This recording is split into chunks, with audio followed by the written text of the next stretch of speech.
5, 4, 3, 2, and 1. Good evening and welcome to another live episode of Disqualified Dads. I am your humble host, Coach Farouk. Mr. Ryan is running late, clearly. As you can see, Mr. Ryan is not here yet. Mr. Ryan is running late again. That's the problem with these Mackenzies. They're always running late. They don't answer the phone, they don't get back to you, and they're always running late. But never mind. Right, Mr. Ryan will be here in a minute. Let's get this show on the road. Now, before Mr. Ryan comes on, just want to highlight that I went to a TV studio yesterday. I went to ICRA TV channel studio yesterday. We recorded an episode with this Sister Uzma. She runs a sisters program ultimately, and she gave me a platform to talk about men's issues and the problem men and fathers face with divorce and all the associated problems with that, the problems men are facing in society as a whole. So shout out to ICRA TV, shout out to Sister Uzma, great host, great skill, great talent. We should navigate the conversation, and hopefully that will be airing sometime soon, either on the main Sky channel or ultimately, just to clarify, Sky 742. So ICRA TV, Sky channel 742. So hopefully it will be airing on their channel. Now, I should have gone in again a little bit more prepared, but again, you know me, shoot from the hip and just went with it. And I think it went okay. So let's see how that is received. But I'm out there on the front line. I'm putting the message out there. I'm still pushing. I'm grinding, trying to get the message out there, trying to create exposure, trying to bring awareness, because that's my lane. That's my game. That's what I do, create awareness. So yes, ICRA TV, coming soon. Also, can someone remind me around 9 o'clock to go and pray? Yeah, sometimes I forget. I need to pray Maghrib. I can't miss Maghrib. So I'm going to jump off around 10 to 9, quickly pray Maghrib. So someone in the chat just remind me. Oh, look who showed up. Oh, hello. Thank you for joining. I was just finishing a client conference. Apologies for being a little bit tardy. Yeah, thank you for showing up. Good evening. What can I say? Good evening, sir. How are you?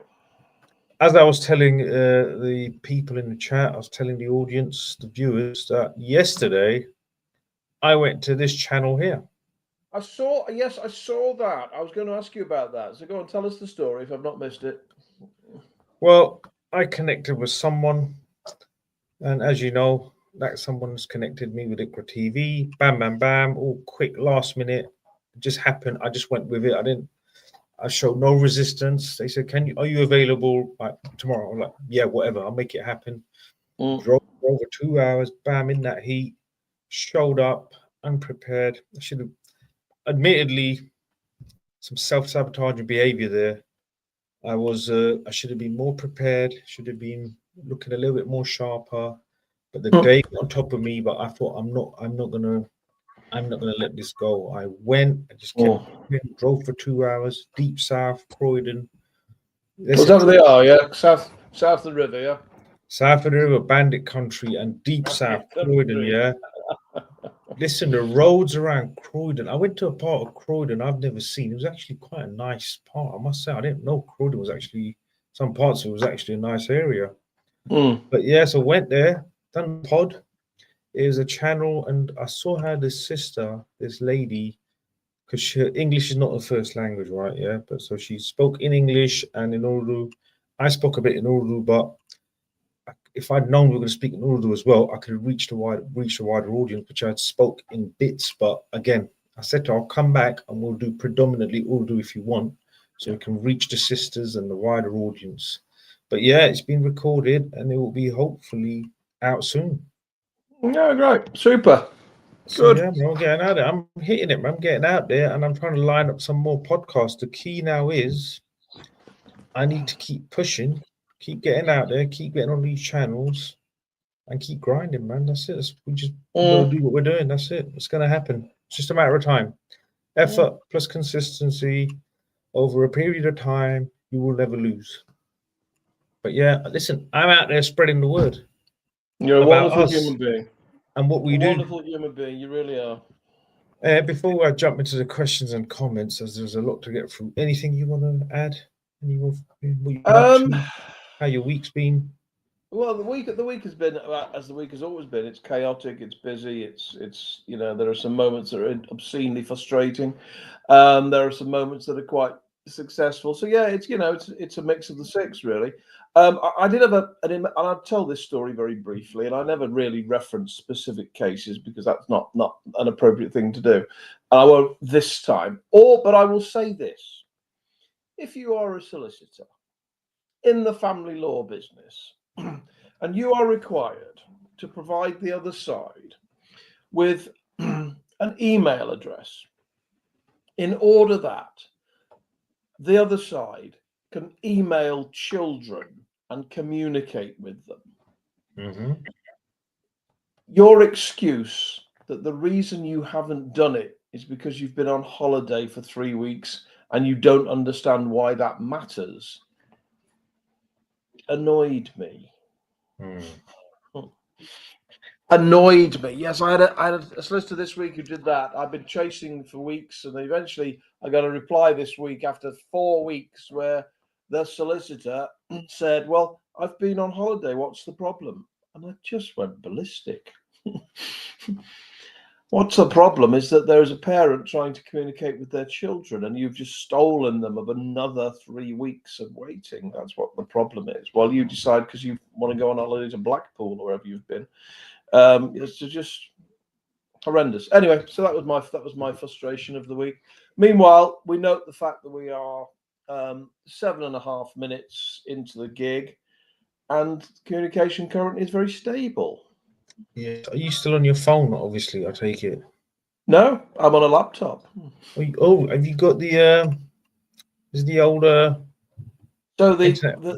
the new internet is in. It went in this week. The studio's not quite ready yet because I've had a busy week, so I haven't quite finished it. So I'm currently sat in my office, just in another part of my office. So on a laptop, and yeah, at the moment it appears to be okay. So far, so good. Yeah, fair enough. Okay, we're getting there. We're getting there. Well, as you can see clearly, I'm not in my studio again. I'm doing a favor for a friend looking after this little place. You know what I mean? That's how I'm surviving. These little favors here and there. You know. Also, yeah, I just want to give, before we start, I just want to give a shout out to all my coaches and mentors, getting a lot of training and coaching and studying and improving and growth. So shout out to all my coaches and mentors. Appreciate each and every one of you. Also to the father I spoke to a week ago. I just want to say, keep at it, keep going. I'm not going to say your full name. I'm only going to say half your name. Sun, you know who you are. Keep at it, keep going, thinking of you, and we ain't forgotten. Just keep chipping away, yeah? Just keep surviving. That's your job. All you need to do is survive. That's all I need you to do. Right, let's jump straight in. Hungry Hippo. Yeah. Hi, lads. Some advice, please. Last supervised went really well until towards the end, Son said, every time we come here, Mummy always says to me to say Daddy hurts me during handover. Staff told me this. Hold on. Okay. Hold on. There's more. Staff told me this. Mum said, that's what you told nursery. Son said, no, you tell me. Son is evidently being fed things to say by mother. Isn't this clear alienation tactics by mother causing psychological trauma to son? It is as clear as the nose on our face. It is horrendous behaviour by the mother that she is feeding the child things to say in order that those comments appear in contact centre reports. Oh, the child said this to the contact centre supervisor or to a nursery teacher or whatever. It's inappropriate. It serves absolutely no purpose. It is damaging to the child. Never mind what you're doing to each other. What parents are doing to each other, so be it. but it is damaging to the child because unfortunately children are, bless them, are little sponges. And so, you know, what they see, what they hear, what they feel, they absorb.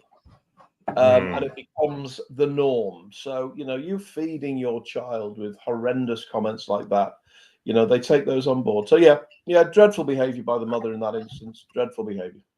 Okay, what can you do about it? Can you do anything about it? Just document it, report it, next hearing? Yeah, it needs to be documented. You need to say to the contact centre, I would like you to put in the contact centre report the fact that obviously this child is clearly being, excuse me, this child is clearly being coached to say things. I would like that to feature in the report. This child said this, but it is our belief that it was coached by the mother. And then obviously at the next hearing, when we get there, I surmise we're in process. When we get to the next hearing, it needs to be raised. You know, we need to raise the fact that, you know, mother is coaching the children. Horrible, horrible. Thanks, guys. Mr. Escudon, bro, well done. Well, listen, don't say well done yet. Have a watch first when it comes out, then say well done. You might think, bro, you messed up. Might be a disaster. You never know. Let's see. Right, Cal Bedford. Hungry River, can you not ask for court, for the child to come to court and speak? Don't know how it works, but it's good you get it or document it. Considering it, I presume the child is obviously a minor, and I can't see that happening. Oh, he's only 4, exactly. It's not happening. No. There have been, having said that, there have been occasions where children have had meetings, not in the courtroom, not in the hearing, but they have meetings with the judge. That has happened. I've had that happen a number of times over the years, where the children on their own meet the judge and have a bit of a chat. That has happened in the past. That can be quite useful. That can be quite useful. It's not often. It's not a common thing, but it has happened in the past. But children in the courtroom, no, that's never going to happen. Fair enough. Stray Dad. Hold on, I missed the last question. Sorry. Right. Mr. Stray Dad. Good evening, guys. Have a fact find here next week. Any help on tips on what to do, what not to do, what I can ask for, etc. Any help? Nervous but positive. Anyone else has a fact find here? Been through it. Suggestions, guys. Right. So, any suggestions for Mr. Stray Dad? All right. Fact find, as we've said many times before, potentially very dangerous. The reality is that as you're going into a fact finds always come out with findings. So, you know, somebody, both parents, one parent always ends up getting a finding out of the fact find. That's just, unfortunately, just a reality. Your role in the fact find, and assuming that it's you who's having allegations alleged against you, and I'll assume it is in this instance, your role is to show the court that you are open, honest, credible, and reasonable. If you have done something that is inappropriate, that is wrong, you've lost your temper, you've done something daft, share that with the court at an opportunity and just say, yeah, you know what, that particular instance that's been shared, that did happen. And I'm not happy about it. I'm not good with it. I'm not proud about it, but it happened in the heat of the moment. So if you have those moments, share those moments, because the court is much more forgiving with a parent who says, I'm not perfect. I did some stuff in this relationship that I may not be wholly proud of. So, you know, hold your hands up to that. But apart from that, it's about demonstrating to the court that what you're saying is very honest and open. So how do you do that? Well, you do that by, when you're asking questions, you don't say things like, I don't remember. I can't recall. It's not quite how I remember that. I know, I'm not sure. Because all you're doing there is you're very clearly, unfortunately, the court will very clearly interpret the fact that you're lying. So if you have got something that you think, well, I can't remember all the detail, you can say, well, I'll tell you what I remember. I remember that this happened, that happened, the other thing happened, but I don't remember it the way it has been described to this court. So that's you know, that's how to deal with it. Just you just need to come across as open and honest. All right, I hope that helps, Mr. Stray Dad. Right, Mr. S, final order said supervised for 8 weeks and supported at a particular centre. That centre is full. Have offered 2 alternatives, but she refuses for no good reason. I have to do C79. Is that the best avenue? It is, yes. C79, again, I'll refresh these things as they pop up, just in case somebody's unfamiliar with them. C79 is an enforcement application. So that means the court has said that contact must happen in a particular way. In this instance, it's got to happen in a contact center, reading between the lines, and has to be supervised. And the contact center that has been proposed as part of the court order can't accommodate the children because they're full, they haven't got the space. So S has gone off and found a couple of alternative contact centres, perfectly sensible thing to do. But the party on the other side has decided that they don't fancy them. And the reason they don't fancy them is because the fact that they are not the one that is specified in the order, it's a great excuse to just obstruct. So yes, it does have to be a C79 application back into the court that just says, look, because unless your next hearing is very close, it's a C79 that says, look, this order was made, this direction was made, this is what has happened, and the other party is being obstructive. And hopefully the court will pick that up very quickly, rattle it off in a 30-minute hearing and say, get back online. Right, I hope that helps, Mr. Ress. Right, Mr. AMP786, evening gents, hope all is well. What way to refute claims of DA and coercive control? I assume she can't claim financial control, given I have evidence of a mother losing over £15,000 of her own money. Okay. What ways to refute claims of domestic abuse and coercive control? Well, depending on what the allegations are, we'll talk about financial control in a minute. Depending on what the allegations are, it's quite difficult for me to be able to tell you how to refute them unless I actually know what they are. You just have to be able to offer a credible alternative version of events. You know, if she says that there was an instance where you struck her, where you pushed her, where you swore at her, you know, you have to offer an alternative to that. You know, did I push her? No, I didn't. Was there a physical altercation between the two of us? Yes, she came for me, and you know, we did tangle, and it's unfortunate. So you just have to be able to offer a credible alternative that the court can buy into. Talking about financial control for a minute, I assume that she can't claim financial control given that I've got evidence that she lost 15 grand. The fact that she lost 15 grand is almost irrelevant. Financial control can still take place. Again, it's driven by, well, one party controlled all the money. One party made the other party essentially ask for permission. I've got an instance that I've seen many times over the years in cases where one party will go off and do the grocery shopping, for argument's sake, and when they arrive at the supermarket, they go off and they pick up the things that they need to pick up. They place them on the counter, on the conveyor belty thing, and then they photograph them and send that photograph to the other party to ask for permission to buy those things before they pay for them. I've seen that a number of times. That is financial control. So, as I say, the financial control can be interpreted 1,000 different ways. So, it's not guaranteed that she can't claim financial control, depending on what it is that she's saying to you. Interesting. Right, Mr. S again. Being delayed for 2 months from all her refusals, by the way. Okay, that will assist your enforcement application to say that obviously 2 months has already gone by. The court will not be happy with that because the court instructs for contact to take place because they want contact to take place because it's healthy for it to be there. If one side is dragging their heels for whatever reason, the court will be thoroughly unimpressed with that because that is not frustrating the parents. The court doesn't care less about that. That is impacting on the children.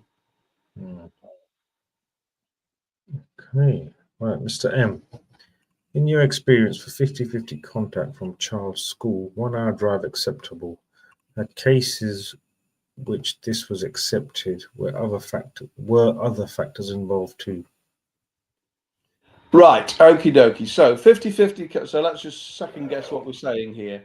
50-50 contact from school. So 50-50 contact where what the parents collect the child or children from school in order that there's a minimal amount of contact directly between the parents. And is a 1 hour drive back to the home of one of the parents acceptable? The short answer is yes. Obviously, that's governed by the circumstances. If 50-50 contact means that you are collecting your child after school, you have a 1 hour drive to get them home, and then the following morning you're taking them back to school again. It's obviously 1 hour drive back to school.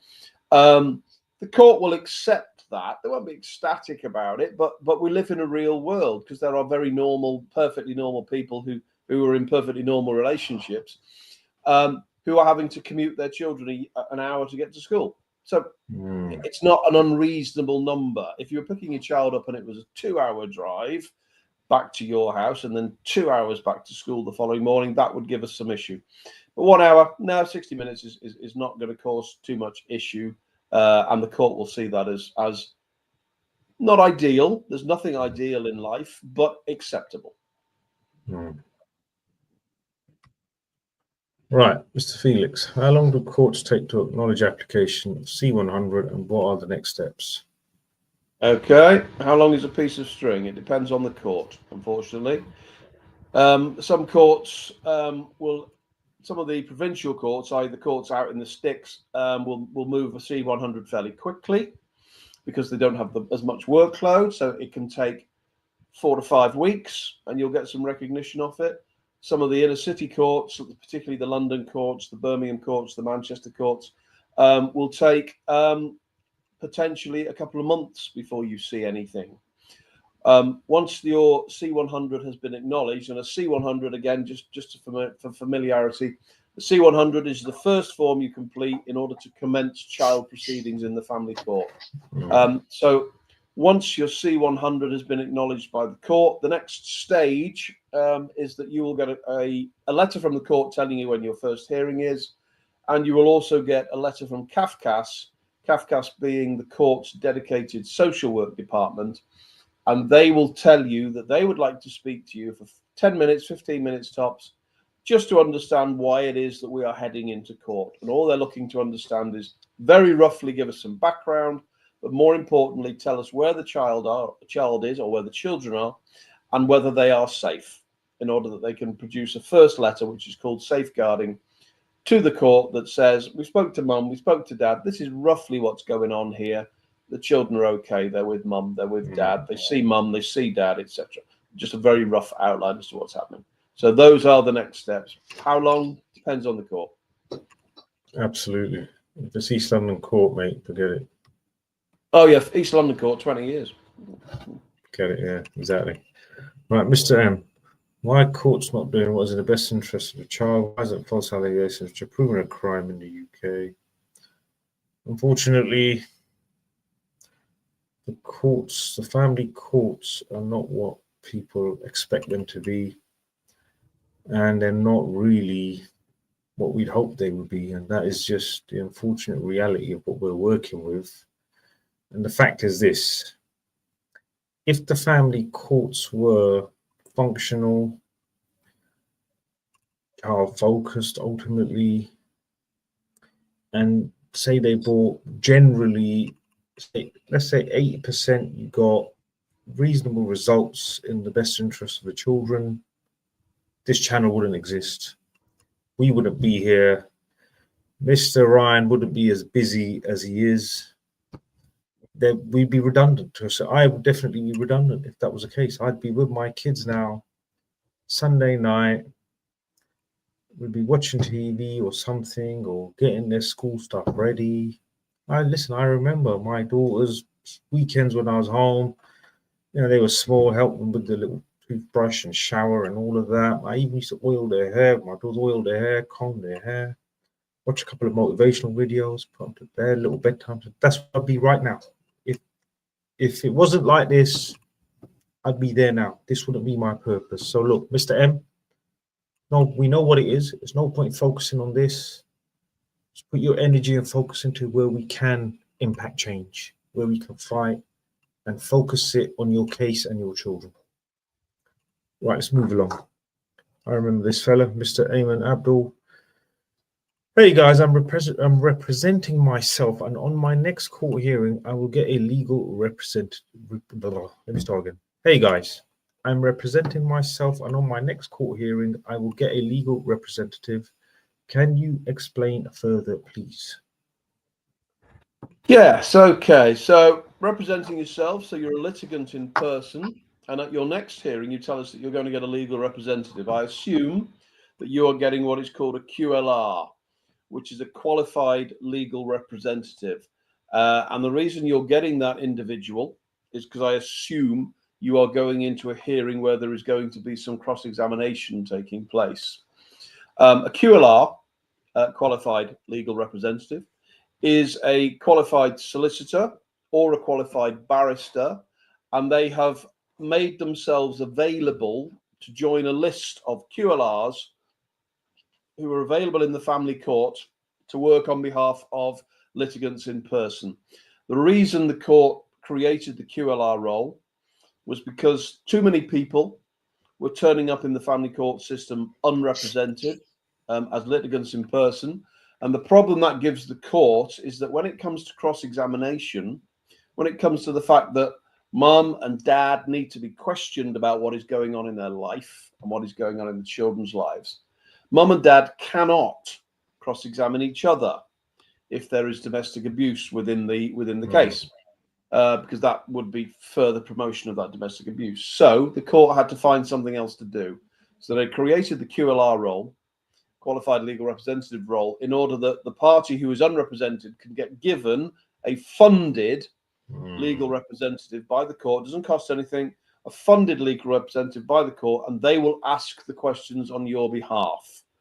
So that's essentially what you're getting. Now, before we move on, I'm going to say this. There are some very, very good QLRs. I know some QLRs, some solicitors and barristers who work in the QLR role. There are some very, very good ones, and there are some very, very bad ones. So the QLR, one of two things is going to happen. The QLR is going to contact you before the hearing, which is what they're supposed to do. They're supposed to make contact with you, and they're going to say, "Hi, it's me. I'm your QLR. I've got the bundle. I've got all the paperwork. I've read it all. I've absorbed this matter. I've started to prepare the questions on your behalf. Are there any questions you want to ask?" That is a good QLR. The bad QLR, the lazy QLR, is the guy or girl who rings you and says, "Hi, I've got the papers. I'll read them at some point between now and the hearing," or frankly, I won't read them at all. The questions that you want to ask, if you could send those to me, and I will ask them for you on the day. I won't bother vetting them. I won't bother giving you any advice as a qualified legal representative to tell you why it is that that's a good question or a bad one. I won't add to the questions. Frankly, I will read out what you say. So if you hand me the recipe for cupcakes, I will read out that recipe, and that is all I will do. So it's a bit of a lottery, QLRs. The other issue that we have, particularly in some of the city courts, so certainly in the London courts, certainly in the Birmingham courts, is they don't have enough local QLRs, and so you'll turn up on the day and nobody turns up for you. Oh, bloody hell, great. Because there isn't a QLR available, and then the court's got presented with a problem. It needs to work out what it's going to do next. So that's where you're going. That's what you're heading into. Hopefully, that's given you some background, Eamon, as to what your next hearing is going to look like. But you need to ensure that if you haven't, probably 2 weeks really before your next hearing, if you haven't had notification from the court as to who your QLR is and their contact details, contact the court and ask for them. Right, that's a good tip. Start chasing them in advance. Don't leave it to chance. All right. Eamon, good luck with that. Mr. M, child arrangement order in place, then NRP decides to live abroad without child. Court need to be informed or not? Right, okay, so non-resident parent, so we've got a child arrangement order in place, so the children are with the resident parent, and the non-resident parent who is seeing the children, I assume, some sort of contact framework, but they don't live with them. That individual decides that they're going to leave the country. Yes, formally, you should actually go back to the court and advise the court that that is what you wish to do, in order that you can make some variations to that arrangement. Because you might say, well, look, I'm going to go and leave the country and go and live in wherever, but I plan to come back 3 times a year. in order that I can spend time with the children, or I would like permission for my children to come out to me wherever I am. And that's going to require a variation on your child arrangement order. If you have, excuse me, if you have no intention of trying to get your children out to join you, or you have no intention of coming back to this country to see your children, there's no requirement for you to advise the court. Just tell the other party that you're off. You obviously make sure that you communicate with your children and advise them why it is you're going and why you've made that decision, and off you go. Mr. M, I hope that helps. Mr. S, how to move from video contact to supervise? Also, why do some get contact before fact find and some don't? Is it due to the subjectivity of the judge?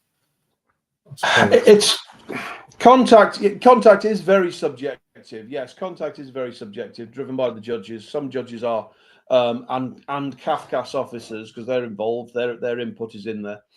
So some of them, are more relaxed about contact and can see the importance of contact. Others are quite stalwart in their decision not to let contact go ahead. So it is quite subjective, unfortunately. And there are some people who, whilst waiting for a fact find, still have a contact arrangement with their children.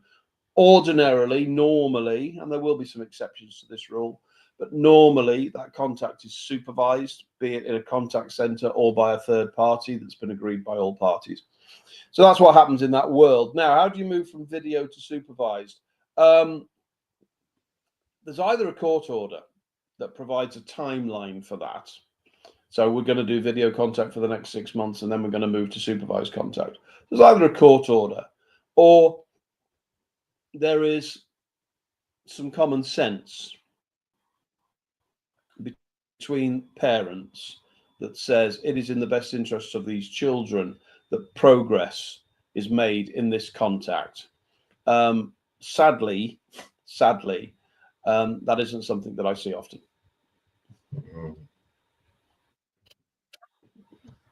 Right.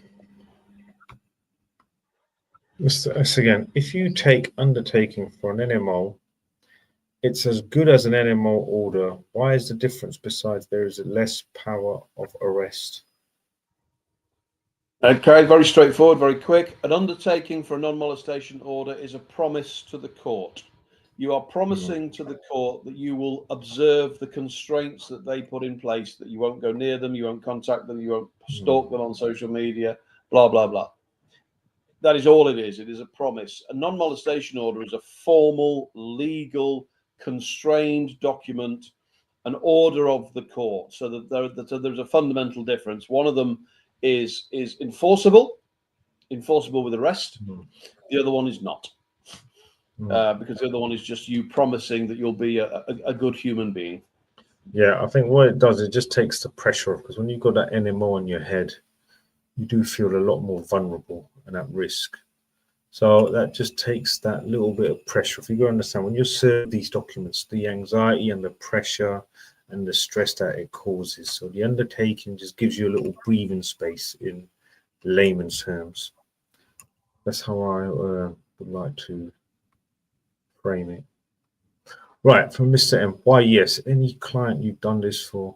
Okay, I don't know exactly what you're talking about. Does that make sense to you by any chance? I presume he's still referring to the fact that somebody's going to leave the country and go abroad.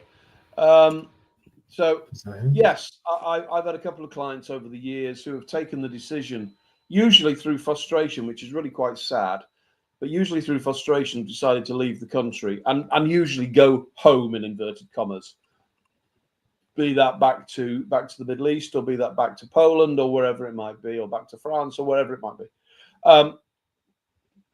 So yes, I've had some clients where I've managed this process with, and the two that immediately spring to mind, which are a few years ago. One, apart from advising the mother that he was intending to go, we took no action with the court whatsoever, because him and the mother agreed how they were going to play it. So he was going to switch his face-to-face contact to video contact every Saturday. That was going to happen, and to be fair, it did happen. And then he was going to come over in the summer holidays and spend 2 weeks over here in the summer holidays, and essentially stop in a hotel near to mum, and then have his children then and spend some time with them. So that's what he was going to do, and we did, and that worked very well. So that was one instance. Another instance was because we wanted to quite fundamentally change it, and we wanted the parent to have permission to come and collect the children and then take them back to where he was living at that particular point.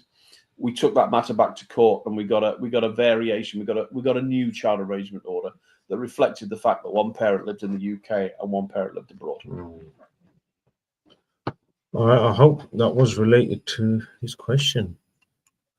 Right, Mr. A, Mr. Amp. As part of a schedule of allegations, my solicitor advised not putting in any requests for 50-50 despite mother in London and I'm in Bedford. Should I pursue sole custody or go 50-50 despite the distance?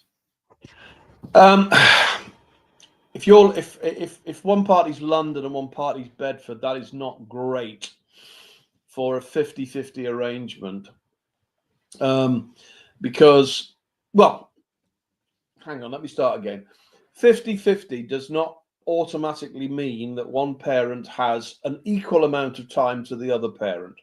It doesn't have to work that way.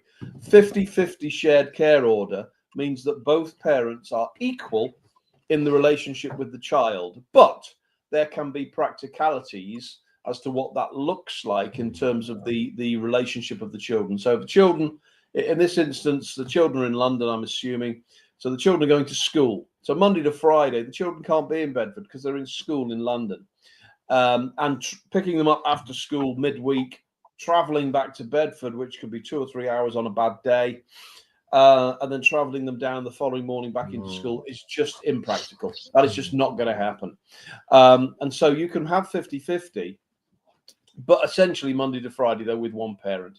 And then you just share the weekends and you share holidays, but it can still be 50-50. You can still be equal as parents. So, so to answer your question, I think your solicitor, I don't entirely agree with your solicitor, because you can pursue shared parental responsibility of these children, 50-50 relationship, despite the fact that you understand the practicalities that if they're in school, they're in school, and there's nothing you can do about that.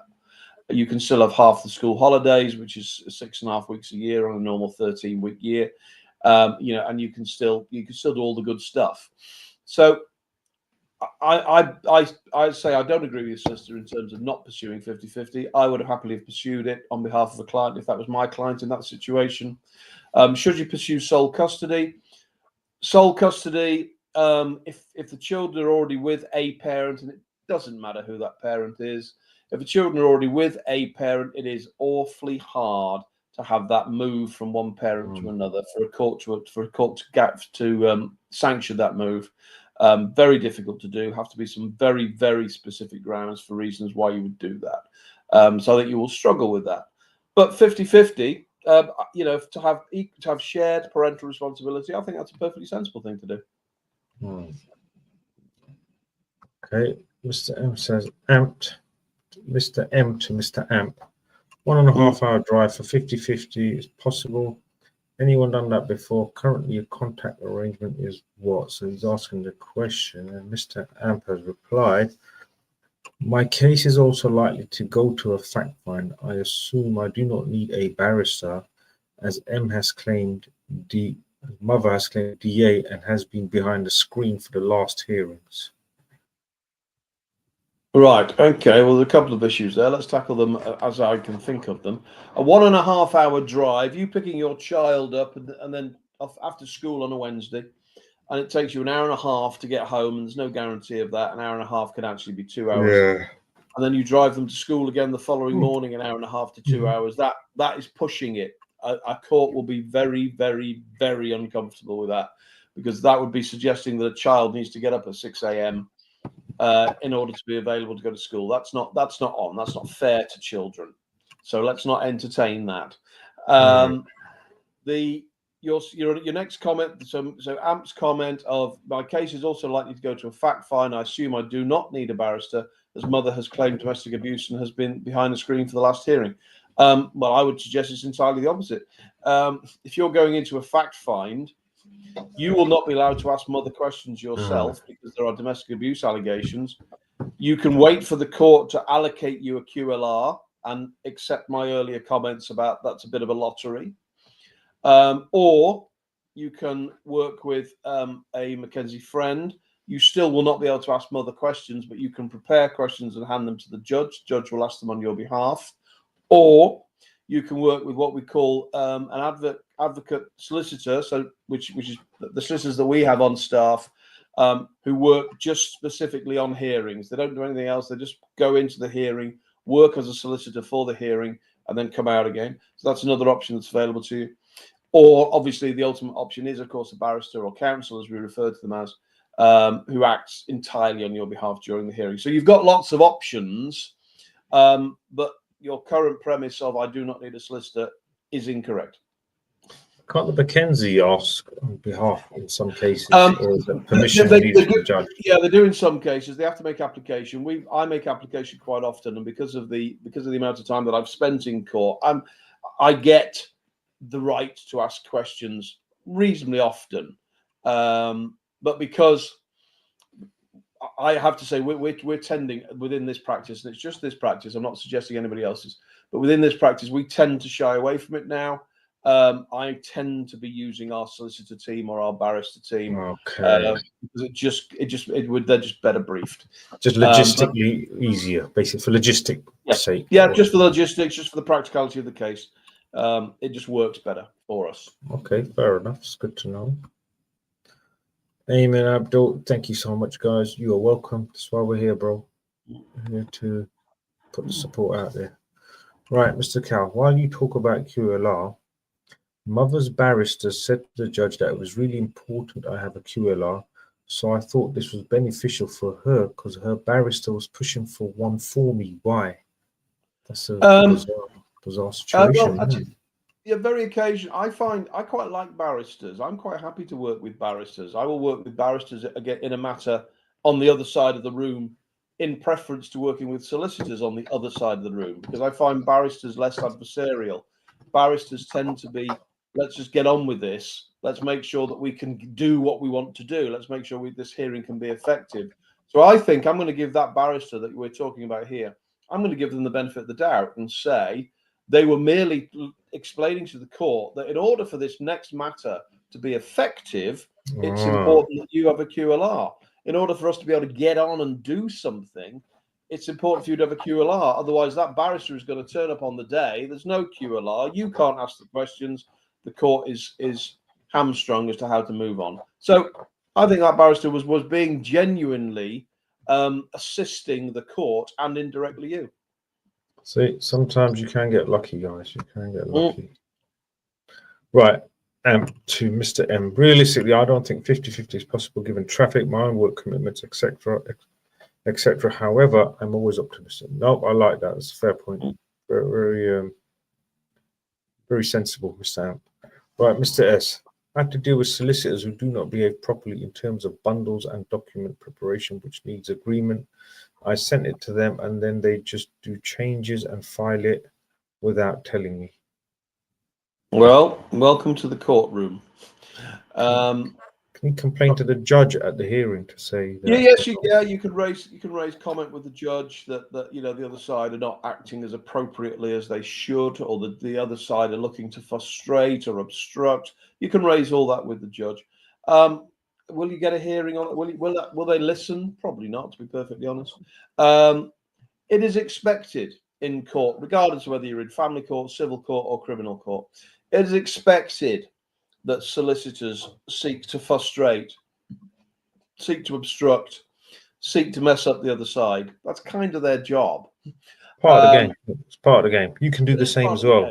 Yeah, absolutely. It is. You're absolutely right, Frog. It is part of the game that their role. They're representing their client, and they have to gain advantage for their client wherever they can gain it. And if that means that they mess about with the bundle, they play a little bit of a game with the bundle, they toy about with your oh, I'm sorry, Judge. He did send us that document and we did forget to put it in. I'm sorry about that.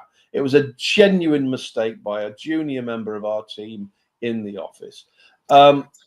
it's just unfortunately it is a bit of a game. I'm afraid, there is an element of gameplay going on there.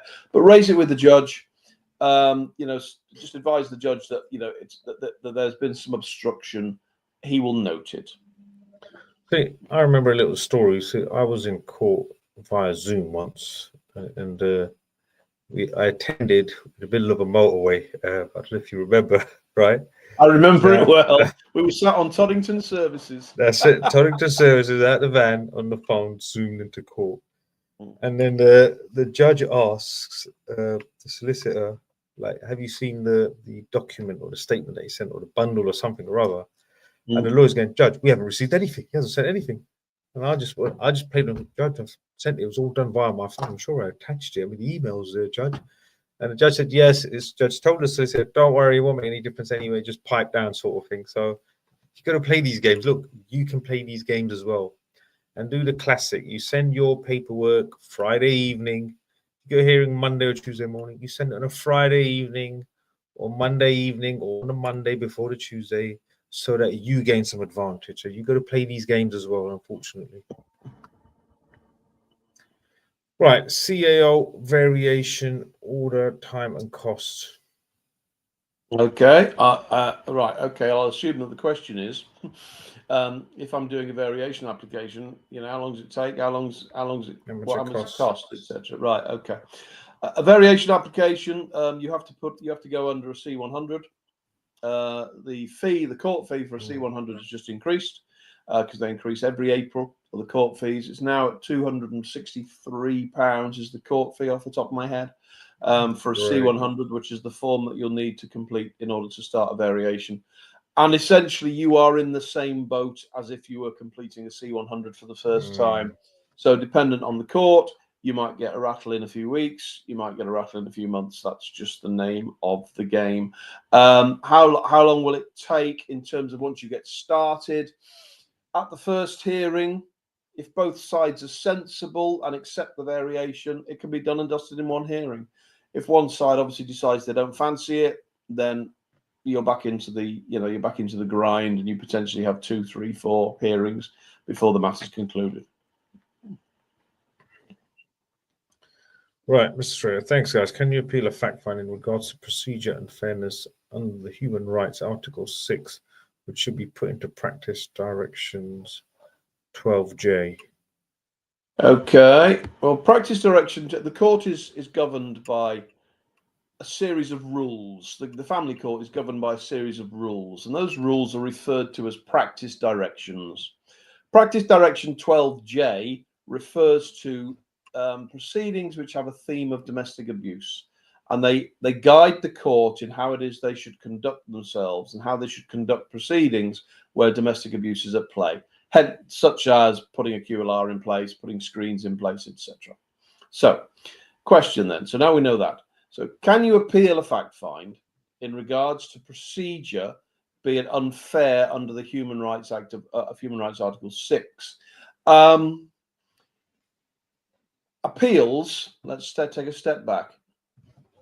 If you raise an appeal in family court, regardless whether you're appealing a fact find or appealing a child order or whatever it is you're choosing to appeal, if you're raising an appeal in family court, you cannot raise an appeal purely because you don't like the decision that was made. The only grounds you have to raise an appeal is because there was an error by the judge, or the judge did not apply the law accurately. Now, the Human Rights Act does feature within family law, just as the Human Rights Act features in civil court and indeed in criminal court. That's why we have so many issues of bang to rights criminals who suddenly raise their human rights, and next thing you know that they're back out on the street wandering around enjoying life instead of being behind bars.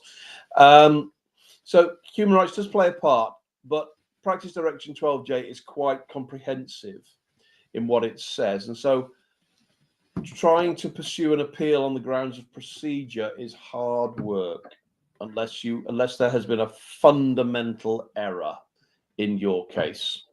So I urge anybody who starts talking about appeal, tread with caution. Make sure you have your a solid cast iron case, and do not assume that as a litigant in person, and this is with all due respect to all litigants in person, out there in the world. Do not assume as a litigant person that you are going to be able to carry out a successful appeal. It is highly unlikely that you will, because an appeal is so steeped in law and so steeped in legal process that you will just not be familiar enough to be able to navigate your way through an appeal successfully. So you've got to bring in legal representation in order to assist you. And the first thing you've got to ask that legal representation is, in your opinion, do I stand any grounds of being successful here? Right, so over 20 people watching live. Can I please request if you could hit the like button? It will help the algorithm, help push the channel out there. Right, Mr. S, if an undertaking is a promise and if there is a breach, is this breach a civil breach? This is still enforceable and the penalty might be the same as a NMO order, or is that a criminal breach? Okay, so yeah, let's deal with those, break that down. If you have an undertaking against a non-molestation order, so instead of having a full-blown non-molestation order, you have taken an undertaking to conduct yourself in a particular way, and you breach that undertaking, so you do go down the street where the other party lives when you shouldn't have done.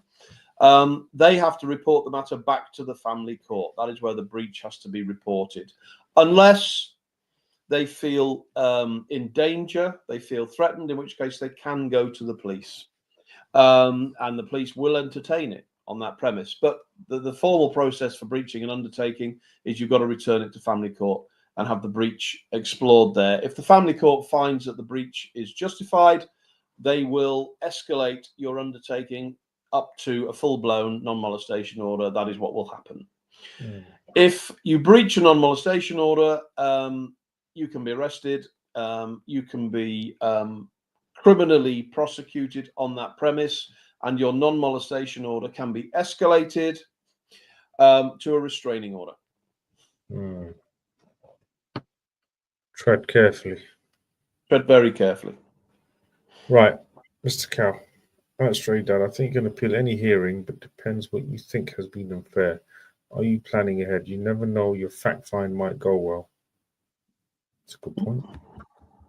Straight that Kel.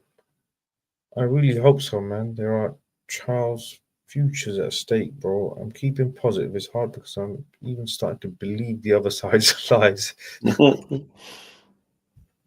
You see, you're being manipulated by the other side, Dad. Oh, I like that. Listen, did that happen? That was funny. That is. That's not the first time. That is not the first time. I had a matter ages and ages, years ago now, where a father was sat with me and they had kept banging the door about this particular incident that had happened sort of 10 years previously. And I don't recall what it was, but they kept banging the door and banging the door. And we were sat down one day talking about it. And he said, do you know what, Daniel? I can't remember now. Maybe it did. Because they just kept telling this story over and over and over again until he thought, well, actually, maybe it did, and I've forgotten. So, psychological manipulation. No, listen. Well, Mr. Stray Dad, let me clarify. In a lot of cases, and a lot of people I speak to, a lot of fathers, this case with these personality disorders. So even there are some of the allegations against me. If the judge would have asked me that, is she lying? The honest answer is this: she's not lying. In her mind, this really happened. In her mind, and in a lot of cases I speak to, some of these women are so convinced that these things took place, they're telling the truth. In their mind, they didn't happen. It's just not reality. That's the problem. In their mind, this was a reality, but in the real world, in the material world, in this universe, it just never happened. And when someone keeps repeating a lie often enough, eventually it becomes the truth.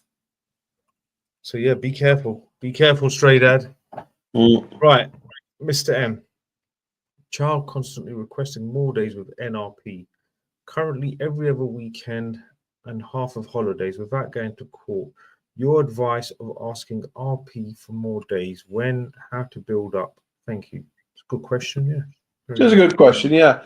In my experience, once court proceedings have gone and we've got an order in place, particularly what I would term as a very standard order, like we're looking at here, where one parent gets every other weekend and half the holidays, that's a pretty standard order.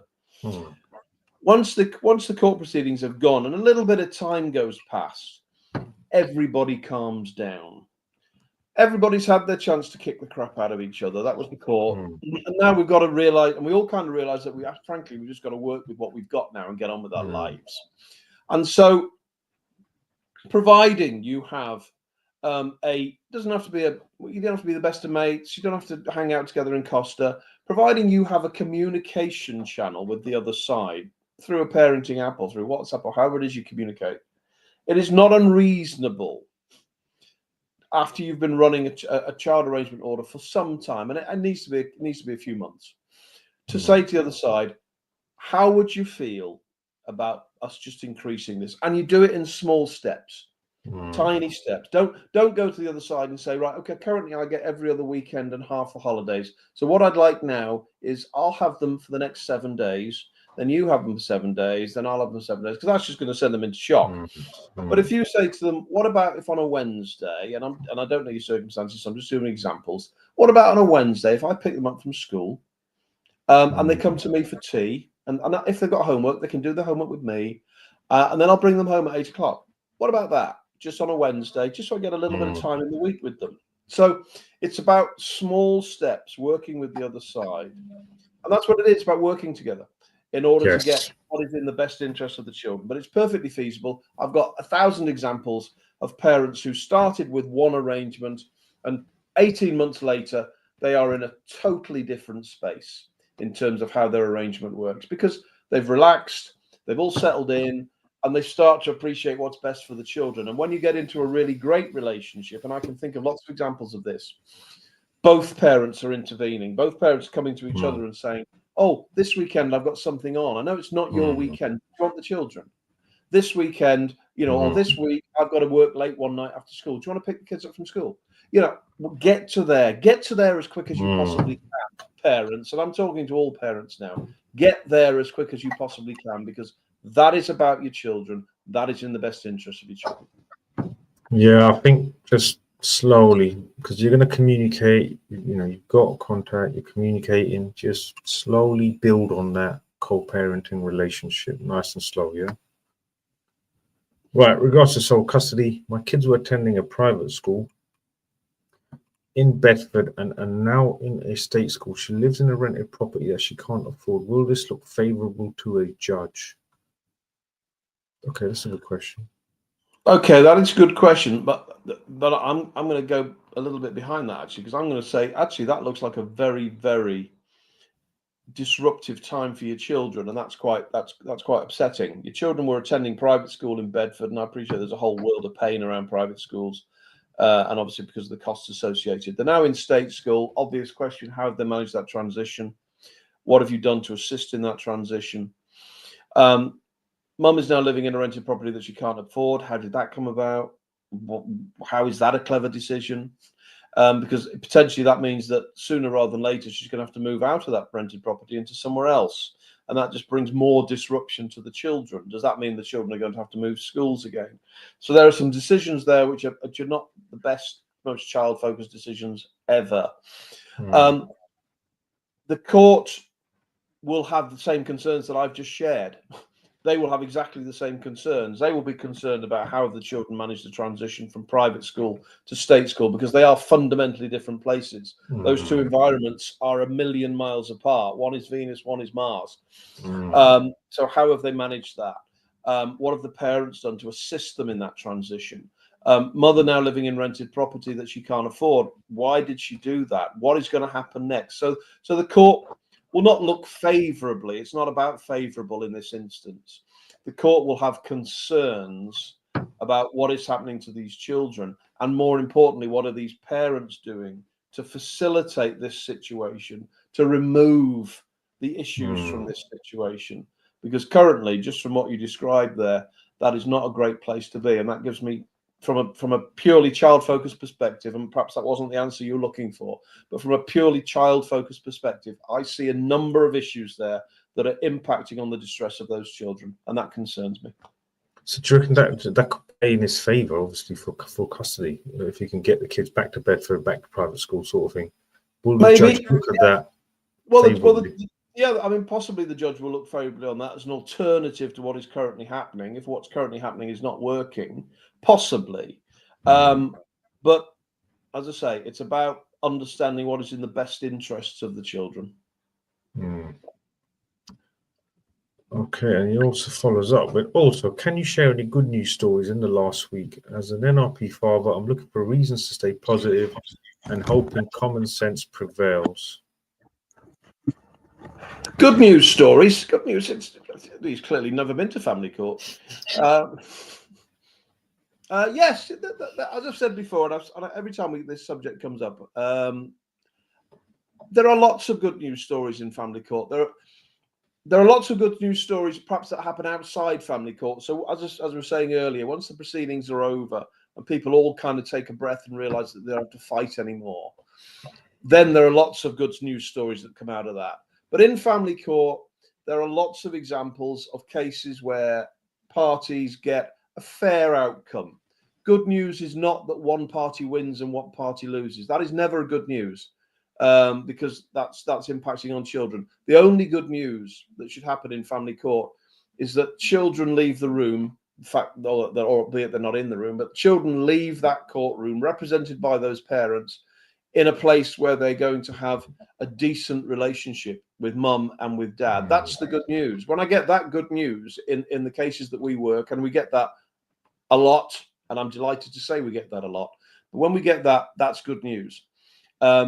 Parents winning, by dad beating mum, mum beating dad, that's not something that I'm a big fan of. It's not something that I ever advocate. I very rarely make comments about winning.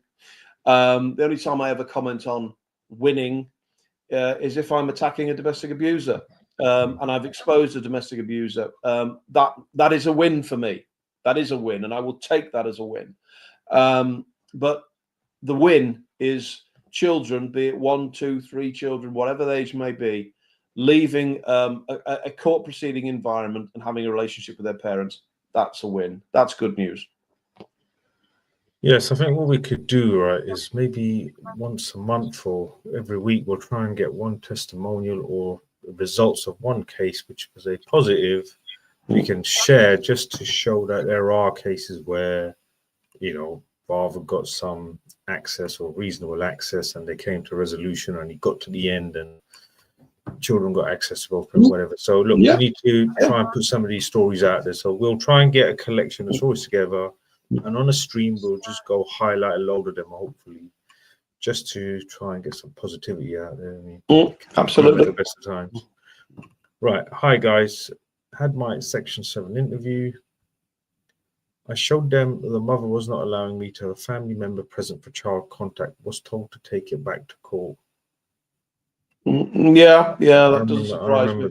I remember this case from last week. Yeah, he was looking to have a third party with him, and mother was objecting to it. So yeah, the Kafkas are absolutely right. You need to return the matter to court and say, look, I'm court sanctioned me to have a supervisor present, a third party member present, be it grandma, granddad, sister, brother, whoever it might have been, auntie, uncle. It's being frustrated. The court needs to step in and act on this. Right, we have someone in the waiting room, Mr. Ryan. Let's bring him on. Mr. H, Harry, can you hear me? How are you? You okay? Assalamu alaikum. Yeah. Wa salam. Yeah, good. I came on live last week. Remember, I had the questions about the supervised contact. I've nitpicked my whole court order. They've made a mistake. Well, they've not stated it has to be in a contact center. So now we've put it to the mother solicitor that I've got 5 people willing to supervise me. I shouldn't have to pay a contact center because it's outreach anyway. And I think it's now basically it's gonna go to plan now, because I shouldn't have to pay a woman to £200 to just sit in the car while I take my kids out. So I remember you saying just have a look at and tread carefully, but I've read the whole report. I've put it to my solicitor. She's turned around and said, you know what, you're a smart kid. She's drafted it up, sent it off, and see you later. At the same time with the C79 guy in as well. Okay. So yeah, let you know. Good. It sounds very positive, Harry. Hopefully, let's just see, because she might not. Well, she has no say to who supervises me. So, or am I incorrect on that one? No, I think where you are currently sounds to be quite a positive place, and I trust it's gonna progress for you now to where it should be. Yeah. Where, as you say, because I say, it is lunacy that that you've got, and that's the reality of supervision. Somebody's sat in a car watching you from a distance, eating chips and reading the newspaper, and you're paying for them to do it. So I trust it moves on for you now. Yeah, I mean, the court didn't state whether it should be in a contact center or not. They just said the pickup and drop of location is X, Y, and Z. So it's going to remain that. I'm going to follow the court order, but whether I turn up with a lamppost to supervise me or my friend, that's nothing to do with her. She can't pick who supervises me. The supervisors are changing anyway. And then the people that are actually coming to supervise me are familiar with the children, and the children are familiar with them. So it actually works out better. Because then my eldest one will actually, he might start turning up now, because he's getting brainwashed and he doesn't come. He didn't come. No, I remember. Yes, I remember a few weeks ago, Harry, when you were on, you said that one of your children was not coming. So yeah, hopefully they'll be encouraged to do so now. Yeah, Farouk, you're gonna go pray now, yeah? Oh, yeah, but I'm going in a minute. I was going to get you off. I was going to get you on and off, and then I was going to go and pray. So, Harry, that's it. You pushed me to it. I'm going to go. I'm going to go pray. Nice one, Harry. Right, Harry, good luck. Keep us posted, yeah? I will do. Thank you. No worries. Right, Mr. Ryan, I'll bring up the next comment and then the next question, and I'm going to quickly go and pray, yeah, while you run the show. Okay, right. Get rid of that. That comment looks to me to be just not much use. Move it on. That's all right. I recognize his name, Mr. HP. Hey, look, let me just read it out. He's written it. He's gone to trouble. Let me just read it out. Let's see if I comment. Why fight for your kids in court? So simply, learn that she left because you were a punk in the first place. Learn to gain women first and stop. Yeah, you're right. I don't think Mr. HB. I presume there was some positivity intended from that, but I don't know if it came off exactly like that, man. You know what I mean? But let's focus on the kids here. Let's help the brothers that need the help in the court. Right, Mr. M. If court ignored and made an error regarding location of NRP, so they added something in the order where NRP to state location. You know, I'm sorry. You read this. I'll deal with that. I'm going to quickly go and pray. Yeah. Yeah. Okay. Off you go. Okay. So, if the court ignored or made an error regarding the location of the non-resident parent, so they added something in the order where the non-resident parent had to state their location to the resident parent. The non-resident parent had completed a C8 form. I'll talk about this in a minute. Consequently, what can be done? All right. So what's happened here, and I'm just reading between the lines. What has happened here is the court is making some conversation about probably about contact. And in order to try and work out how contact is going to work, they're exploring where it is that the two parties live. This happens quite often. And one party potentially has completed a C8 form. And a C8 form means that you wish your address and your contact details to be kept confidential. There's lots of reasons why people do that. I'm not going to bother going into them. You can read between the lines. But in this instance, we have got a non-resident parent, i.e. the guy or the girl who does not have the children, has completed a C8 because they don't want the other party to know where they live, possibly in order to avoid more trouble. But the court is trying to bring that information into the courtroom because they're trying to work out, well, how can I work out how contact is going to take place or how you're going to do handovers if I don't know where you both live? That is a very difficult situation. The court has to be reminded, because they will forget. The court has to be reminded of the fact that you have chose to keep your contact information and your address confidential. So you need to then ask the court to talk in broad terms. So talk about, let me give an example. Talk about Trafford. I'm going to go to Manchester. Let's talk about a Manchester address. So talk about Trafford as the area that you're in, rather than talking about a particular street. So, you know, so you keep it very wide and remind the court that, you know, that your details are confidential. The court can, once the court is reminded of that, that you know, so there is this degree of confidentiality around it, they can still work out how contact's going to take place, and you can assist them if you're the one who's got the confidential information. You can assist them because obviously you know your area, you know where the other parent is, and perhaps where the children go to school or go to nursery or play or whatever that might be, or where the contact center is.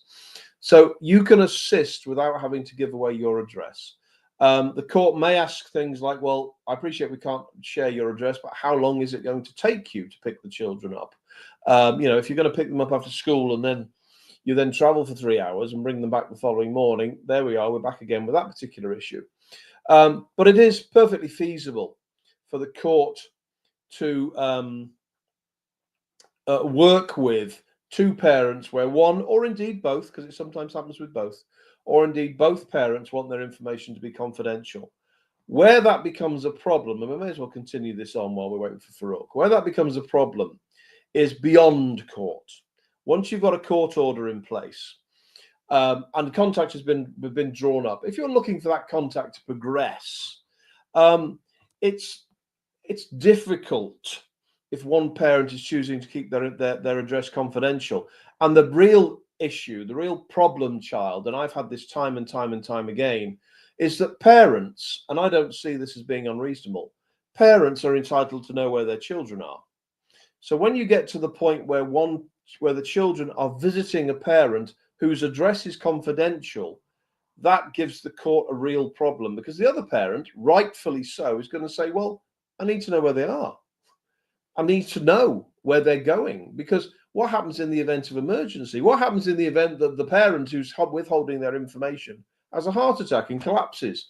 And I get a phone call to say, come and get your children. I've got no idea where I'm going. So it is a difficult one. And I kind of hope that once we get outside court and a degree of relaxing takes place, that parents can be sensible and recognize that each of them has the right to know where the other one is.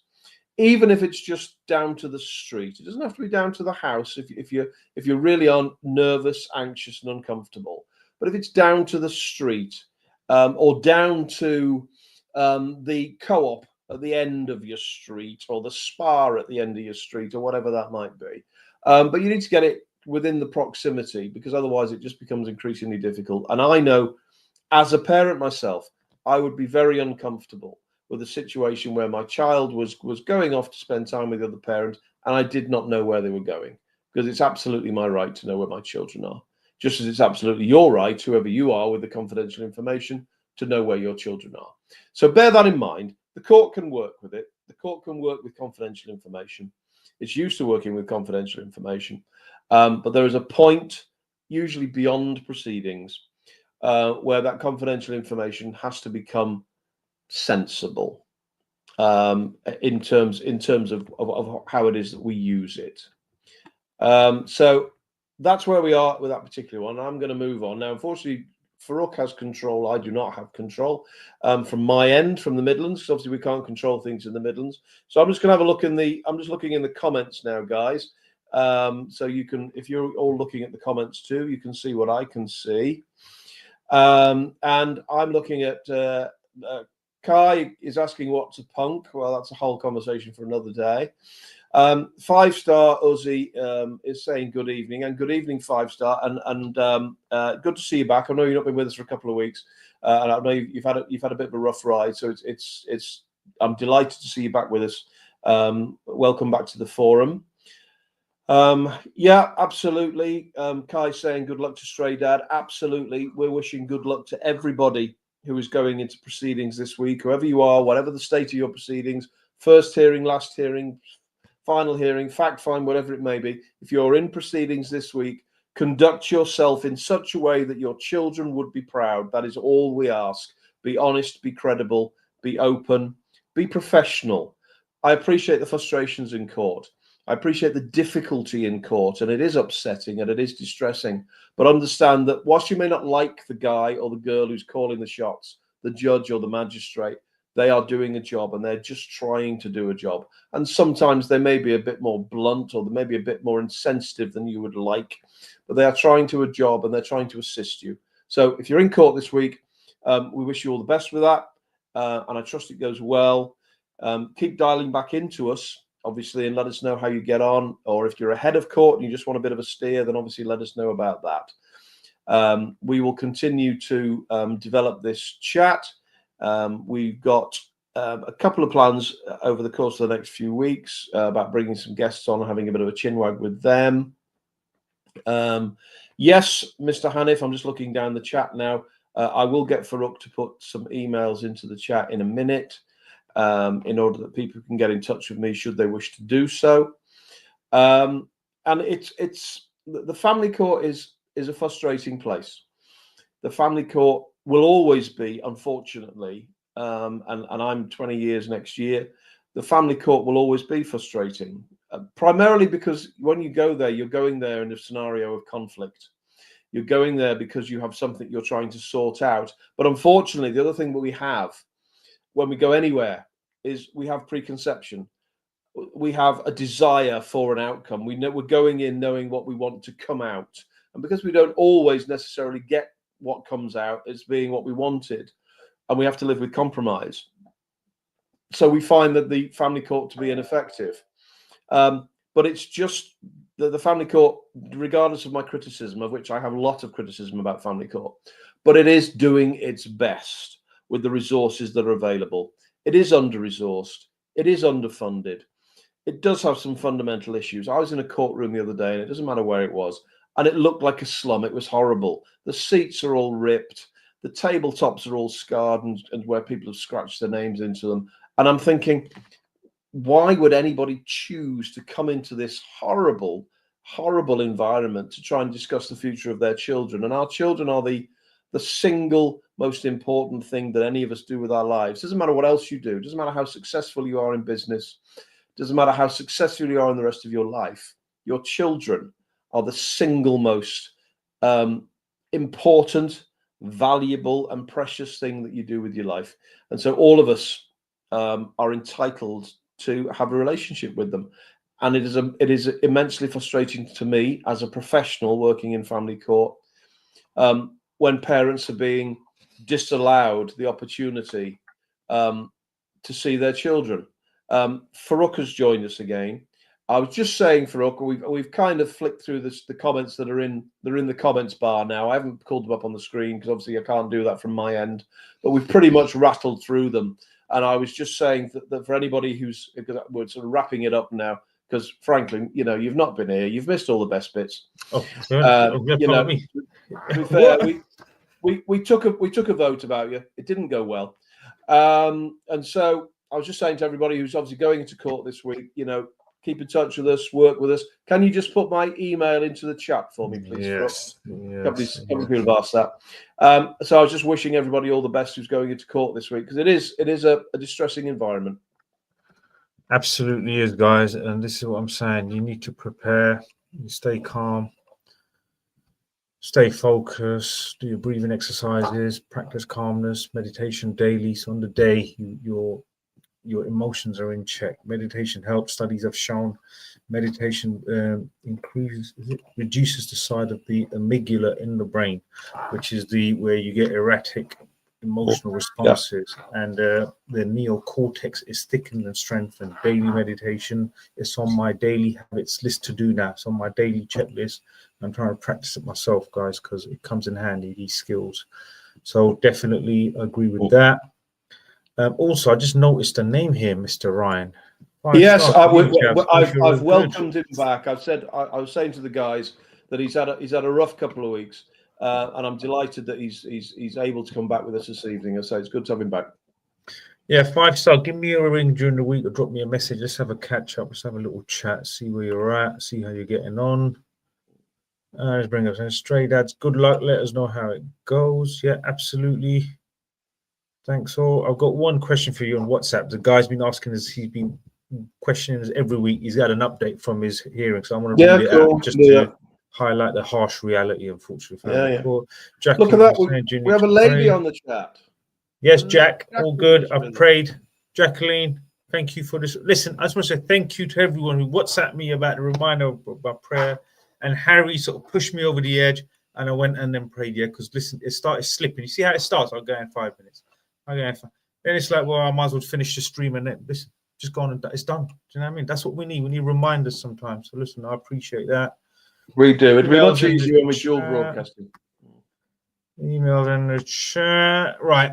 Okay. Now, this brother has been going, he went in for his okay, let me read it out. This is Okay. long-winded, yeah, just so you guys know. And I think I want to just touch on this as well. Very important, right? Yeah. Right. This guy's the one that's been getting on about his non-mol hearing for the last few weeks, right? Yeah. He goes, had the court hearing Tuesday this week. Basically, threw 9K down the bin. The judge wasn't prepared to make interim contact because Cafcass has failed to do a report. The judge has made an error for Cafcass to file a report no later than 28th of this month now. Mother lied throughout her statement and directly to the same judge, stating that I will try to kick her door through and she had to call the police for intervention. I stated there has never been police intervention, nor has there been a police report made against me, nor has there been any reports made of criminal damage to her property. An order was made previously for mother to provide a full police report. She turned up with a letter that said 999 phone call was made. This evidence wasn't sufficient and she was ordered to follow the correct information that was asked. She also lied throughout her statement and directly to the judge on the 25th of Feb and said that she had to take antidepressants because of me. I stated the truth that this lady has struggled with mental health since the day I met her and was on and off antidepressants because she was reliving the death of her father, because he had a non-mol placed against him and he couldn't see his children and he unfortunately didn't make it. And she's the daughter of this man. He took his own life. Previously, the judge ordered the full medical report. She produced a letter from the doctor stating this lady is no longer on antidepressants and is not a threat to her children. This wasn't sufficient and the judge has made an order that my solicitor's firm can directly speak to the GP and get 10 years worth of her medical reports. I also produced my hair strand test to prove that allegations she made against me was lies.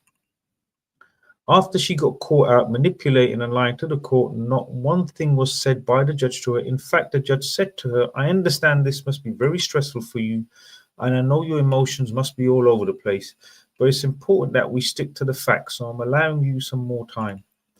Honestly, I wanted to throw the chair over the table at the judge. She understands that it must be emotional for her, is that when she's tucking my son into bed and giving him a kiss goodnight while I'm sitting here looking at the window every night wondering what he's thinking. When am I going to see him? The system is broken and it seems like there is no justice left. Mother has reached out to my solicitor's firm and asked if she could do a revision of her statement in regards to my hair strand and police report. She accused me of smoking cannabis. I paid to do a private hair strand test, which came back negative. She lied about police report, and now she wants me to bend over and open my legs. Okay, let's not go there. Right. My solicitor has told me this is a win for us, but I'm struggling to see how. She believes now an order within 7 days to get a full report from the police, which she should have done the first time, and now we have access to her GP. Okay, I'm going to read this bit again, as this is the legal bit, right? Yeah, obviously. So, my solicitor has told me that this is a win for us, but I'm struggling to see how. She believes now an order within 7 days to get a full report from the police, which she should have done the first time. Now we have access to her GP and an order for Cafcass to make a full report by the 28th. That this is good, but yet this is another hefty cost for me and another month I don't see my son.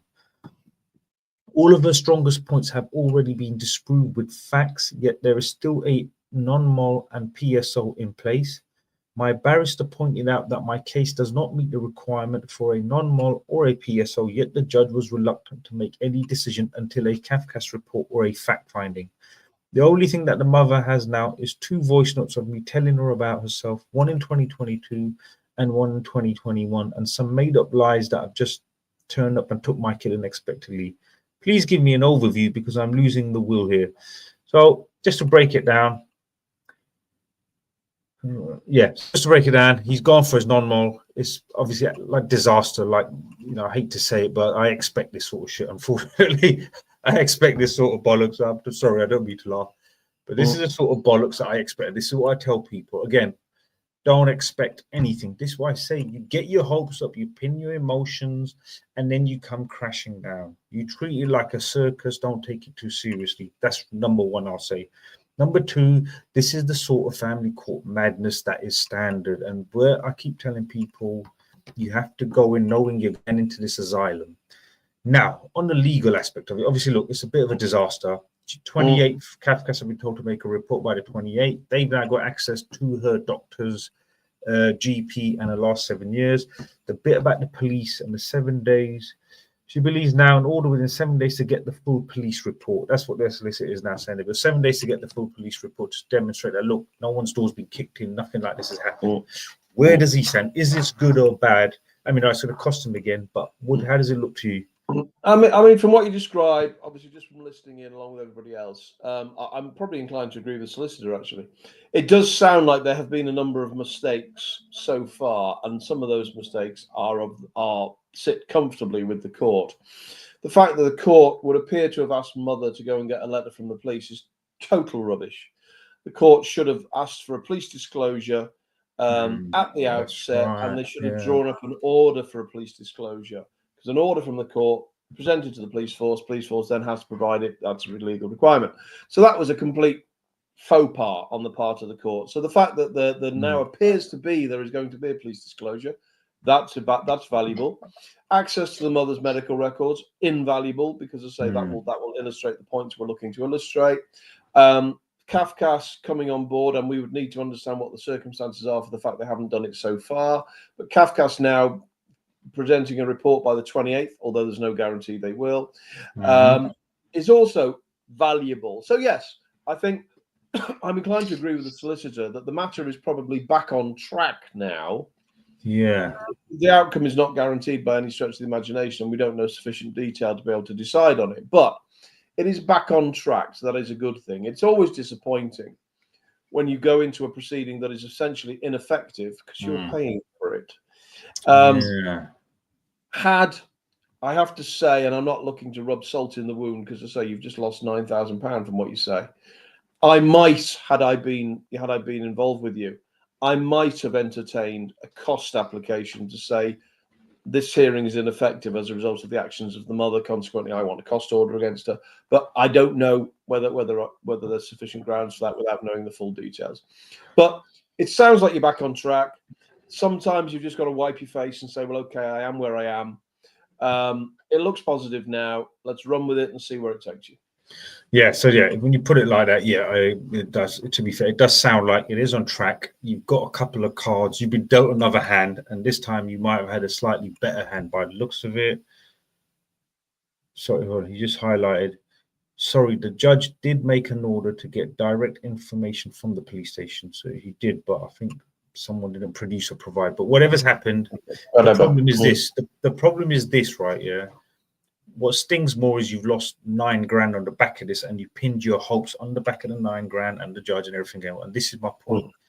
If you go in with a Mackenzie there, if you'd have gone in with a Mackenzie, you'd have probably come out with, I mean, I don't put figures out there, but it'd be way below £1,000, potentially less than £1,000 you might have spent, right? Yeah. So £9,000, £1,000. I'm just giving a ballpark figure, not exactly, but give or take. But there's a big disparity between these numbers, right? And then when you come out with a bloody face, you've still got another 8 left to keep fighting. Do you see the problem? If you're taking hits like that, how long can you fight? How long can you throw that sort of money around? So you financially burn out, you emotionally burn out, you mentally burn out, and hence you physically drained. You can't carry on. And this is what I keep saying. This is not a sprint. This is a marathon. You have to preserve your fuel. You have to preserve your resources. Do not expect the result in the first offset. Expect things to go wrong. This is what I'm trying to say. This is not a first round KO. This is the mindset I keep talking about. And unfortunately, sometimes what happens is you turn up for a fight. You expected an early knockout. This is what's happened. You didn't prepare for a 12, 15 round fight. You came in for a fight, hoping I'll wrap this up in 1 or 2, 3 rounds, get a KO and leave. And guess what? You go into 1 or 2 rounds, you're taking damage. This guy ain't going down. You suddenly realize you haven't trained for it. You haven't mentally prepared for this, but now you're in a dogfight. You ain't got the endurance. You ain't got the emotional capacity. You haven't done the internal work and the mental preparation to go into that dark place, to go into those trenches, to go into those later rounds. And this is what I keep telling people. You will emotionally burn out. Because when you keep getting knockbacks like this, there's only so many you can take because you built all your hopes up on the back of this. Understand when I talk about mindset, people think I'm just repeating some bollocks. Bro, I'm not making this shit up. I've been going for this shit 3 years. I lived in limbo for 2 years and still somehow by miracle, I didn't do anything stupid in 2 years. Yeah, lived in limbo for 2 years. This geezer, you had a non-mod for what? This 3 months? You ain't seen your kid in a couple of months. Bro, it's been 3 years. I lived out of a van for 2 years and I was homeless for 2 years off grid. But I still held this shit together. I know what I'm talking about. Mindset. And this right there, not gloating, it's not good, you know, but this is the reality of the family core. You can't change anything external, but you can change you. You can control how you deal with this. Because once they break you here, you are finished. Your kids don't stand a chance. Once they get in here, and this is what happens. This is how they get in there. They break your soul. They will destroy your spirit if you allow it. Then you are no good to no one, not yourself, not your kids, nothing. You will give up. And on that note, I think that's the lesson for today. That's the most energy I've had all night. So I'm going to end it on that, guys. Thank you for joining. We are here every Sunday, 8 p.m. Like, subscribe, follow, and share, and send this link to those who need it. And we will see you next Sunday, 8 p.m. Over and out.